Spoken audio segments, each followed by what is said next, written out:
इजहार किया कि जो कुछ हो रहा है ये सियासी इंतकामी बुनियादों पर किया जा रहा है। और मीडिया का ख़ास कर जिक्र इसलिए हुआ क्योंकि अहमद यूसुफ सदर था। अगर इस तरीके से कोई प्रोग्राम पे आने से किसी मीडिया के सदर को या उसके हेड को इन्वॉल्व कर दिया जाता है तो इससे एक सरासीमगी की लहर सारे आपके मीडिया की बरादरी में फैलती है। और इसलिए उसको भी उन्होंने कहा कि ये दफ़ात जो लगाए जा रहे हैं आजकल बड़े फ्रीक्वेंटली कि जंग वेजिंग वॉर अगेंस्ट पाकिस्तान, यानी ऐसे जैसे पाकिस्तान का कोई ख़तरे में पड़ गया है, पाकिस्तान पर किसी ने हमला कर दिया है, किसी ने जो है म्यूटनी कर दी है, बगावत कर दी है, किसी ने जो है रियासत के ख़िलाफ़ बगावत कर दी है। इतने भारी भरकम दफ़ात जो लगाए जा रहे हैं जिनकी सज़ाए मौत तक जो है सज़ा तजवीज़ की गई है। और ये वो दफ़ात हैं बदकिस्मती से जो 1860 में ताज बरतानिया ने हिंदुस्तान के बासियों को ग़ुलाम रखने के लिए किया था। और हम उसी लेगेसी को लेकर चल रहे हैं। अगरचे उसमें तहफ़्फ़ुज़ात जो कानून में दिए गए थे कि वो वफाकी हुकूमत या अगर सूबे का मसला हो तो सूबाई हुकूमत कंप्लेंट करेगी। यहाँ एक मैजिस्ट्रेट जो है वो सिटी मैजिस्ट्रेट, एग्जीक्यूटिव मैजिस्ट्रेट पर्चा दर्ज कर देता है या SHO उठ के पर्चा दर्ज कर देता है और पाबा सलासल करता है। मैं आ रहा हूँ आपका देख लें ज़रा। आप ही के मुतालिक ये बेहतरी की बात है कि सुप्रीम कोर्ट ने आपको तहफ़्फ़ुज़ दिया है, मीडिया को तहफ़्फ़ुज़ दिया है, मीडिया पर्सनल को तहफ़्फ़ुज़ दिया है। इतना खूबसूरत फ़ैसला है। फिर उन्होंने जो है उसका अहाता किया कि बिना कंप्लेंट नहीं हो सकता। फिर उन्होंने कहा ये भारी भरकम जो दफ़ात वेजिंग वॉर अगेंस्ट पाकिस्तान, अल्लाह ना करे पाकिस्तान को कोई ख़तरा नहीं है, लेकिन अगर इस तरह के आप मुकदमात कायम करोगे तो फिर पाकिस्तान के अवाम का इस्तेहसाल हो रहा है। कल जो फैसला अभी जो मैं इमरान खान के तवस्सुत से करके आया हूँ, बहस करके आया हूँ, जो कि महफूज किया गया है फैसला chief justice Islamabad high court ने, वो भी हमने यही कहा कि साइफर का मुकदमा जो है ये पाकिस्तान के 25 करोड़ अवाम की गैरत और हमीयत की ये दफन करने के मुतरादिफ है। एक शख्स जो अमेरिका का डोनाल्ड लू एक असिस्टेंट जो सेक्रेटरी है वो पाकिस्तान को धमकी दे रहा है एम्बेसडर के ज़रिए कि रिजीम चेंज करो वरना हम तुम्हारा जाने क्या कर देंगे। उसकी मुमासलत हमने पहले भी देखी कि जो हेनरी किसिंगर था उसने शहीद जुल्फ़िकार अली भुट्टो को धमकी दी थी कि तुम एटम बॉम्ब बनाना बंद कर दो वरना तुम्हें इबरत का निशान बना देंगे। हमने हेनरी किसिंगर के ख़िलाफ़ कोई कार्रवाई ना की, हमने अमेरिका की सरजनिश ना की, हमने अपने उस अजीम कायद और प्राइम मिनिस्टर को ज़ियाउल हक और मौलवी मुश्ताक ने मिलकर उसको फांसी देकर लहद में उतार दिया। क्या अब फिर हम डोनाल्ड लू एक असिस्टेंट सेक्रेटरी के फरमूदात उसकी हुक्म की ग़ुलामी और ताबेदारी करते हुए एक और वज़ीर आज़म को हम न सिर्फ उसको चलता किया वज़ारत उज़्मा से उस हुक्मनामे के तहत, बल्कि पाबा सलासल करके उसको जंजीरों में दिखाया कि हम कितने वफादार हैं। आपने तो सिर्फ कहा था कि इसको हटा दो, निकाल दो, हमने उसको अंदर भी कर दिया है और फिर उस पर भी कत्ल के मुकदमात कर दिए। एक जो है कत्ल क्वेटा में होता है और यहाँ इयानत में वही रेप्लिका जो है किया गया, वो भी सुप्रीम कोर्ट ने हमारी जो है वो दाद रसी करते हुए उसको मुअत्तल कर दिया सारे मसले को। और अब भी मुझे तवक्को है कि ये साइफर का जो बिल्कुल झूठा मुकदमा है जो प्राइम मिनिस्टर का फ़र्ज़ था कि वो आवाम को एतमाद में ले कि इस तरह से पाकिस्तान को धमकी मिल रही है और वो भी एक असिस्टेंट सेक्रेटरी जो बैरूनी मुल्क का है अमेरिका। कब तक हम इस तरह की ग़ुलामी अमेरिका की करते रहेंगे? कभी हम जो है उनकी वॉर लड़ते हैं अफ़गानिस्तान में, ज़ियाउल हक कौन सी वो थी? हमने जिहादी पैदा किए, पाकिस्तान का नुकसान किया। 70,000 हमने पाकिस्तानी को शहीद करवाया, फौजियों हमारे ने कुर्बानियां दी, वो बेचारे शहीद हुए। और अजमतें हैं हमारी फौज की, लेकिन एक कमांडर जो है गुलामी करके झुकता है। उसके बाद 9/11 होता है तो मुशर्रफ गिड़गिड़ा के झुक जाता है, और फिर हम जो है अफगानिस्तान में उनकी जंग को अपनी जंग बनाकर हम अपने पाकिस्तान का नुकसान करते हैं। कब तक अमेरिका की गुलामी हम करते रहेंगे? तो इसलिए खुदारा बस कीजिएगा, यही मैंने कल भी अर्ज किया था, और मुझे यकीन है कि इस केस को भी क्वाश कर दिया जाएगा। जिस तरह ये अभी केस का जिक्र मैंने किया, अहमद यूसुफ के केस को सुप्रीम कोर्ट ने क्वाश करके उसे बरी कर दिया, बाइज्जत बरी कर दिया, और उसमें स्ट्रिक्चर पास किया है सारा। तो मैं समझता हूँ आज फिर जो खदीजा शाह की ज़मानत हुई है, और दूसरी यहाँ जो मस्तूरात हैं, यकीन कीजिएगा कि अमेरिका से हमारे जो ओवरसीज़ पाकिस्तानी आए हुए थे, उनका वफ्द मुझे मिलने आया। उन्होंने कहा हमारी औरतें जो हैं जाके मिली हैं, इन महबूसान को मिली हैं जो 9/11 जो इसके इस FIR 9 मई के जो है साने के नीचे जो है जिनको गिरफ्तार किया गया है, 9 मई की आड़ में 10,000 जो है PTI के वर्कर्स को जो है पाबा सलासिल किया गया, औरतों को उठाया गया, और आज तक जो कुछ है। और देखिए डॉक्टर यास्मीन बीमार एक बूढ़ी औरत है, उसको भी चलने फिरने लायक नहीं है, उसको उठा के तो उसको भी जो है अभी तक पाबा सलासिल किया हुआ है।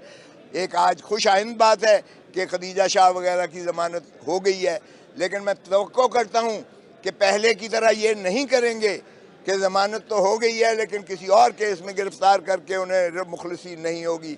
इसके खिलाफ शदीद मैं समझता हूँ एहतजाज किया जाएगा।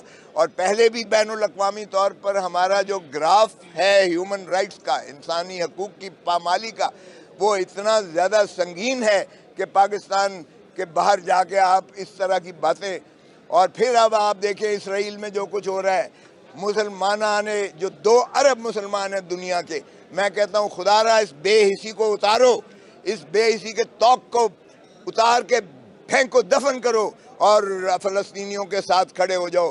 गाज़ा में हमारा 10 लाख साउथ गाज़ा से निकाल बाहर किया है। मल्टीपल जो है बिल्डिंग्स जो है उनको ज़मीं बोस करके औरतें, बूढ़े, बच्चे, मर्द, औरतें सब मुनहदम कर दिए गए हैं। और अभी तक जो है हम यलगार देखें, और अमेरिका का सदर वहाँ आ रहा है, अमेरिका का सेक्रेटरी वहाँ आ रहा है, वो कहता है मैं सेक्रेटरी बन के नहीं आया, मैं यहूदी हूँ, यहूदी बन के आया हूँ। और तो मुसलमानों, तुम्हें क्यों गैरत नहीं आती? 2 अरब मुसलमान इस दुनिया में हैं। वो जो foreign secretary, foreign minister America का आता है, वो कहता है मैं फॉरेन मिनिस्टर अमेरिका का बन के नहीं आया, क्योंकि मैं यहूदी हूँ, इसलिए मैं आया हूँ यहूदियों के साथ जो है अपनी यकजहती दिखाने के लिए। और वो सारे हम मुसलमान होकर हम यकजहती नहीं दिखा रहे हैं। तो मैं कहता हूँ पाकिस्तान की हुकूमत को भी बहुत शदीद किस्म का गम और गुस्से का इजहार करना चाहिए। इस पर इसराइल की मजम्मत की जाए, और जितना आप इमदाद कर सकते हैं आप फ़लस्तीनियों की इमदाद कीजिएगा। गाज़ा से निकालने का मतलब है जेनोसाइड। 20 लाख जो है गाज़ा में मुकीम हैं हमारे फ़लस्तीनी। 20 लाख बंदों को अगर बेघर करना या उनको कत्ल करना, ये वॉर क्राइम्स में है। दुनिया का ज़मीर अब क्यों सोया हुआ है, क्यों नहीं उठता है? एक अगर उनका इसराइली मर जाता है तो सारी दुनिया चीखने शुरू कर देती है और मजम्मत करती है, और ऐसी चढ़ दौड़ते हैं ये कि गाज़ा पर इन्होंने जो है मुतवातिर, आज 15वां दिन हो गया है हमला उन्होंने जारी और सारी रखा हुआ है। और हमास ने कहा है कि आओ ज़रा ग्राउंड तुम ऑपरेशन करो, हम तुम्हें नेस्त तो नाबूद कर देंगे। काश कि ऐसे ही दलेरी से बाकी सारी 2 अरब मुसलमान दुनिया के भी ऐसा ही मौक़िफ़ लें, फिर देखें कि कैसे इसराइल बैकफुट पे जाता है और कैसे फिर फ़लस्तीन को जो है उनकी अपने आज़ादी नहीं मिलती है। हमारे यहाँ कश्मीर में भी अगर देखें तो मोदी ने जो जुल्म रवा रखा है, मर्ज कर दिया है उसने। हम टस से मस नहीं हुए हैं, हम फिर भी जो है उसी तरह बिजनेस एज यूजुअल कर रहे हैं, और अपने ही लोगों पे हम तशद्दुद और उनको जो है अंदर करके तो अपने सियासी निज़ाम को तोड़ फोड़ करके फेंक रहे हैं। और इलेक्शंस का हम नाम लेने को तैयार नहीं है। जमहूर को हम जमहूरी हक देने को तैयार नहीं है, उनको हक के वोट देने को तैयार नहीं है। इलेक्शन कमीशन ऐसी अजीब कमीशन है कि वो बांदी और लौंडी है, कहीं और से इशारा मिलेगा तो वो इलेक्शन की तारीख देंगे। 90 दिन हवा कर दिए इन्होंने, आइन में मुंदरज सुप्रीम कोर्ट के फैसले इन्होंने हवा में बखेर के फेंक दिए।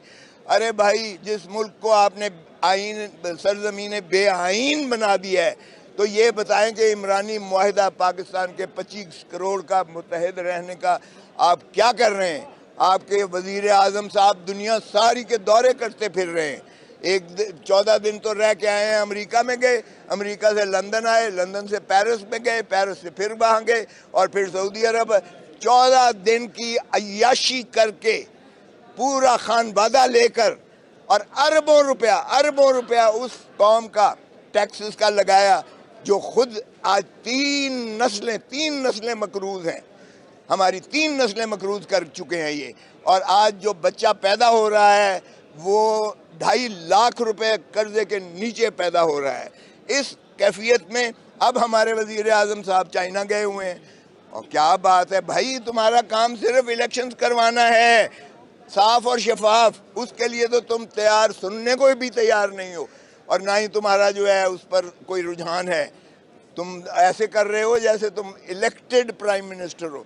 4 सूबों में और मरकज में इस वक्त कोई पाकिस्तान के अवाम की नुमाइंदगी नहीं है, कोई अवाम की नुमाइंदगी नहीं है। और इसलिए पाकिस्तान जो डूबता चला जा रहा है, तो इनको होश के नाखून रहने चाहिए। साफ और शफाफ इलेक्शंस करवाएं और जो भी बनता है पार्लियामान में, असेंबलियों में, उसको इक़्तिदार सौंपें और ये खुद वापस जाएं। यही पाकिस्तान की तरक्की का राज होगा और यही पाकिस्तान में एक इस्तक़लाल लाएगा, सॉलिडारिटी लाएगा, एक जो है स्टेबिलिटी लाएगा। पॉलिटिकल स्टेबिलिटी के बगैर मुआशी इस्तेकाम हो नहीं सकता है, मुल्क तरक्की कर ही नहीं सकता है जब तक आपकी सियासी पुख्तगी नहीं होगी। और सियासी पुख्तगी नफ़रतों से नहीं होती है। हमारा मुल्क नफ़रतों का मज़ीद मुतहम्मिल नहीं है। एक फ्रैक्चर्ड सोसाइटी में वो सरवाइव नहीं कर सकती है। प्यार चाहिए फ़ौज को भी, अवाम का, अवाम की ताईद चाहिए, नफ़रत नहीं चाहिए। खुदारा ये नफ़रतें मत पैदा करो। हम तो जान देने को तैयार हैं इसराइल की खातिर, इसराइल को जो है वापस करने के लिए, धकेलने के लिए, और फ़लस्तीन का हक जो है उनको दिलाने के लिए, कश्मीरियों का हक दिलाने के लिए हम अपने जान की कुर्बानी देने को तैयार हैं, मुसलमान और सारा पाकिस्तान जो है। लेकिन हुक्मरानों की अपनी मसलहतों के तहत जो है ये ग़ुलामी और ताबेदारी, और ये केयर टेकर नहीं है, ये चेयर टेकर हैं। अपनी कुर्सी को इन्होंने जो है मजबूत करने के लिए ये ग़ुलामी करेंगे, इसराइल की भी और अमेरिका भी ग़ुलामी करेंगे। छोड़ दो ग़ुलामी, यही अवाम की जो है आवाज़ है। और आज निकल के तो देखो कि अवाम क्या चाहती है। अवाम फेयर एंड फ्री इलेक्शन चाहती है। अवाम चाहती है कि जिसको भी वो चाहते हैं उसको वोट भी दें और उसको इक़्तिदार भी दें। तो जी सर, ये बताइएगा कि चेयरमैन पीटीए के हवाले से कहा जा रहा है कि उन्हें साइफर में जब अडयाला जेल में समाअत होती है तो पिंजरे में अदालत के रूबरू लाया जाता है। तो एक तो इस पर बता दीजिए कि क्या वाकई ऐसा है और किस कंडीशन में ये समाअत होती है। दूसरा ये बता दें कि काजी फायद ईसा साहब को चीफ जस्टिस बने 1 माह का अरसा हो चुका है, तो आप ये 1 माह का कैसे देखते हैं? ये दोनों सवाल देखें। पहली बात तो ये है, पिंजरा तो मैंने ही कहा, बिल्कुल मैंने कहा, और वहाँ से भी पिंजरे में ये इतने खाइफ हैं, मुझे समझ नहीं आती है। यहाँ भुट्टो साहब को इसी सामने चीफ जस्टिस के कमरे में मौलवी मुश्ताक ने लोहे का जंगला बनाया था। चीफ जस्टिस के कमरे में लोहे का जंगला बनाकर, जिस तरह जानवर को बंद करते हैं, जुल्फ़िकार अली भुट्टो को यहाँ बंद करके ये ट्रायल हो रहा था हाई कोर्ट का। ये तो इन्होंने नई एक रीत निकाली है। अब वहाँ जेल ट्रायल है। पहले तो जेल ट्रायल के ख़िलाफ़ हम नबुर्दा आज़मा हैं। वैसे तो क्वाशमेंट इंशाल्लाह हो जाएगी, ट्रायल ही नहीं होगा साइफर, क्योंकि मुकदमा ही नहीं है साइफर पाकिस्तान की बदनामी इससे बड़ी नहीं हो सकती है जो साइफर का केस इन्होंने बनाया है। लेकिन बिल्कुल इन्होंने जेल में भी इतने खाइफ हैं ये इमरान खान से कि जज साहब ने, वकीलों को भी नहीं जाने दिया जाता, सिर्फ मखसूस वकील को जाने दिया जाता है, और फिर जंगला बना के जंगले के पीछे खान साहब को जो है खड़ा रखा जाता है। ये इंसाफ के ऐवान हैं क्या? इस तरह से आप समझते हैं कि खान को इंसाफ मिलेगा? और दूसरी जो आपने सवाल किया कि काजी साहब का, काजी फायज़ ईसा साहब का, ये देखें फैसला, मैं इसको सराहता हूँ फैसले को, अगरचे मेरे कुछ चीज़ों पर तहफ़्फ़ुज़ात हैं, लेकिन मैं पाकिस्तान बार काउंसिल का चेयरमैन रहा हूँ, मैं 15 साल पाकिस्तान का इलेक्टेड मेंबर रहा हूँ, 3 दफ़ा मैं हाई कोर्ट बार का सदर रहा हूँ। हमारा ये मुतालबा रहा है कि राइट ऑफ अपील होना चाहिए। आर्टिकल 184 में जब आप सीधा लेते हैं, सुओ मोटो लेते हैं या डायरेक्ट लेते हैं, तो एक हक अपील का बिल्कुल होना चाहिए। ये हमारा हमेशा से मुतालबा। जिस पर हमारा इख्तलाफ था वो ये कि ये आइन में तरमीम करना इसकी ज़रूरत है, लेकिन बाहर कैफ हाई कोर्ट ने कर दिया, हम इस पर खुश हैं, इसलिए कोई ऐसी बात नहीं है। मगर देखें, जो पर्सन स्पेसिफिक अमेंडमेंट थी कि ये पीछे से इतलाक होगा, और वो था नवाज शरीफ और तरीन साहब को जो है बेल आउट करने के लिए, वो सुप्रीम कोर्ट 8-7 से सुप्रीम कोर्ट ने उसे मुस्तरद कर दिया है और गैर आइनी करार दे के उस अमेंडमेंट को रद्द कर दिया है। सो फैसला मैं समझता हूँ ठीक है। हमने इस्तदा और कर रखी है कि खुदारा ये 3-4 और मुकदमात जो हैं फुल कोर्ट सुने हमें। बिल्कुल, मैंने तो खुद एतजाज़ हसन की जो पटिशन थी कि सिविलियंस को फ़ौजी अदालतों में नहीं ट्राई किया जा सकता, ये सिवाय इसके कि आपने खौफ की फ़िज़ा बनाने के लिए आपने ये कानून बनाया है। खुदारा इस कानून पर भी आप फैसला दीजिएगा, क्योंकि काजी फायज़ ईसा साहब खुद एक दबंग फैसला पहले 2015 में दे चुके हैं, जिसमें उन्होंने कहा था, ये APS के बाद 21वीं और 23वीं तरमीम से किया गया था, उन्होंने कहा आइनी तरमीम से भी आप सिविलियंस को मिलिट्री कोर्ट्स में ट्राई नहीं कर सकते। ये पैरेलल जुडिशरी बनाने के मुतरादिफ है, जो आइन की रूह को मजरूह करता है, ग्रैंड नॉर्म को। मैंने एप्लीकेशन दी है कि इसको जो है अर्जेंट एप्लीकेशन के इसको भी लगाया जाए। दूसरे मुकदमात जो इसी नौइयत के हैं, 90 दिन का इलेक्शन, अरे भाई उसको भी सुन लें। और फिर जो अलवी बेचारा सदर पाकिस्तान जो वहाँ महबूस है, बंद है, जिसका सेक्रेटरी भी उसकी बात नहीं मानता है, मुलाजिम उसकी बात नहीं मानता है, वो कहता है मैंने साइन नहीं किए ये 2 बिल, एक आर्मी में अमेंडमेंट तरमीम का, एक ऑफिशियल सीक्रेसी एक्ट में तरमीम का, मैंने दस्तखत नहीं किए। ये फ्रॉड बिल्स हैं जो आए हुए हैं, इसके तहत इमरान को ट्राई कर रहे हो, फ्रॉड है ये। वो भी सुप्रीम कोर्ट में चैलेंज हुआ है। तो हम तवक्को करते हैं काजी साहब से कि वो बेशक फुल बेंच बिठाएं, हमारे लिए कोई प्रॉब्लम नहीं है, 5 रुकनी बिठाएं, 3 बिठाएं, फुल बिठाएं, वो एडमिनिस्ट्रेशन उनका अख्तियार है, वो उसको पूरा इस्तेमाल करें, अवाम को रिलीफ दें, आइन को बहाल करें, आइनी हकूक दें, आइनी मसाइल जो हैं उनको उलझाएं ना, 9, 6, 10, 5, 5, 6, 3, 2 इस चक्कर में ना डालें। तो फैसले करें। नवाज शरीफ साहब वापस आ रहे हैं और मीनार पाकिस्तान पर स्टेज भी तैयार हो गया है, वो तो जलसा करने जा रहे हैं, हमें ये बताएं कि कानून क्या कहता है कि जब वो वापस आए तो क्या सलूक हो? देखें, वो तो सीधा सीधा है। अगर कोई कानून और आइन की बालादस्ती है, पहले तो मैं वज़ीर आज़म से पूछता हूँ कि एक सज़ा याफ्ता मुजरिम जो अदालती मफरूर है, उसको पाकिस्तान के एम्बेसडर ने उसे कैसे प्रोटोकॉल देकर उनको जो है वहाँ से अलविदा कहा, लंदन से, किस कानून के तहत? उसका तो फ़र्ज था उसको पकड़ के डिपोर्ट करता। जो अदालती वारंट्स निकले हुए हैं परपेचुअल, उनकी तामील करते हुए एम्बेसडर को उसे गिरफ्तार करवा कर उसको यहाँ भेजना था, डिपोर्ट करना था, ये एम्बेसडर का फ़र्ज था। एम्बेसडर हमारा उसको सी ऑफ कर रहा है, तो इसका मतलब ये हुआ कि तसलसल है ये PDM की हुकूमत का, या कोई डील उनके साथ कर रहे हैं, जो भी हुआ है। लेकिन बाहर कैफ हमारे अदालतें जो है इतनी अभी अंधी और कमज़ोर नहीं हुई हैं। देखें, प्रोटेक्टिव बेल जो ये देने जा रहे हैं, आज दे रहे हैं या कल दे रहे हैं, 3 केसेस में, 2 में इनको सज़ा हुई है, 2 में केसेस में सज़ा हुई है मोहतरम नवाज शरीफ साहब को, और वो अपीलें जो हैं दाखिल दफ्तर हो गई हैं इनकी गैर हाज़िरी मफरूरी की वजह से, और मफरूरी के परपेचुअल वारंट्स इनके निकल चुके हैं। सो इसलिए इनको प्रोटेक्टिव बेल मिलती है, जो सज़ा ना हुआ हो, अंडर ट्रायल हो, उसको प्रोटेक्टिव बेल मिलती है कि जी मुझे अब केस का पता चला है और मैं फेस करना चाहता हूँ, मुझे अदालत में रसाई के लिए मुझे 2 दिन या 5 दिन या 7 दिन दिए जाए।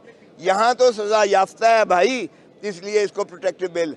हाँ, अगर आएंगे तो कानून ये कहता है कि सीधा इसको अरेस्ट करके जहाज़ से ही ना निकलने दिया जाए, जहाज़ से सीधा अडयाला जेल जाए, और अडयाला जेल में माशाल्लाह बाकी प्राइम मिनिस्टर भी हैं, वो सारे इस्तकबाल करेंगे और कैदी भी इनका इस्तकबाल करेंगे।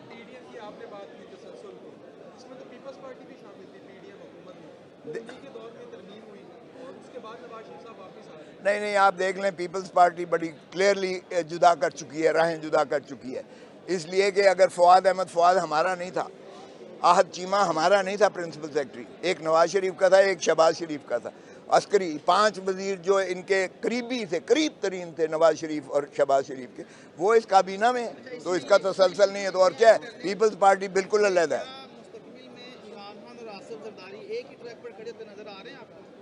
देखें, सियासत में कुछ भी हो सकता है। It is the art of impossible being making possible. So इसमें कुछ भी हो सकता है और इनको इकट्ठा होना पड़ेगा।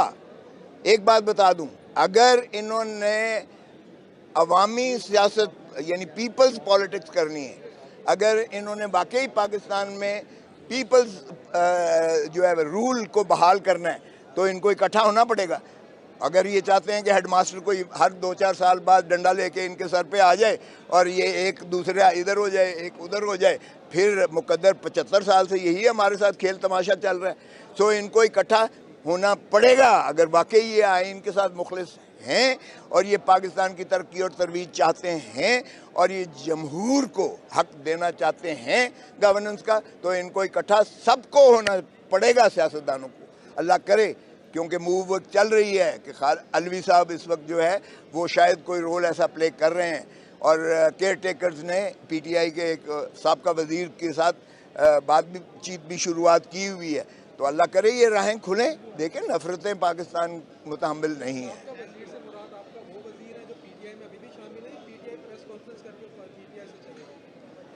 शफकत महमूद की बात कर रहा हूँ, अब पता नहीं वो हैं या नहीं है, मैं तो पीटीआई में नहीं हूँ, इसलिए मुझे क्या पता हो।